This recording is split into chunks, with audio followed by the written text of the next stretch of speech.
I asked Cedric if everyone knows why this is called the CBC Phoenix Dinner. In 1901, Congressman George Henry White of North Carolina was the only black member of Congress at the time. He was a champion of civil rights who stood against the rising tide of white mob violence. And today we explore the story of a man who made a big impact on our country, but is mostly forgotten in Bladen County. Tim Pulliam shows us how George Henry White made his mark in Congress by going back to his hometown. In the late 1800s, North Carolina native George Henry White served 2 terms as the nation's only elected black representation in Congress until 1901. White, a Republican who was born a slave, also introduced the country's first anti-lynching bill.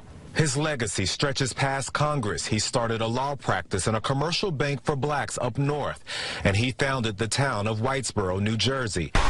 But for decades in White's birthplace of Rosendale, Bladen County, just 1 hour south of Fayetteville, he seemed forgotten. Even though he left, you still honor a person's home. In 2010, Dorothy Bryan, a researcher of White's history, told me the county's disregard of any physical recognition of him was embarrassing. And I cannot understand why those people have not awakened to a native son's achievements.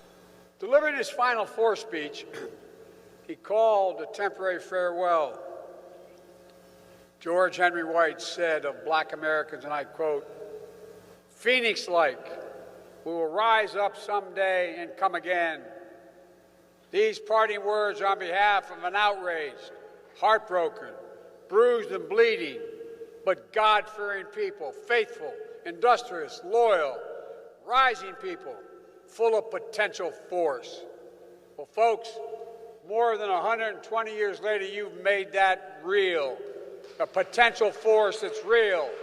It's rising.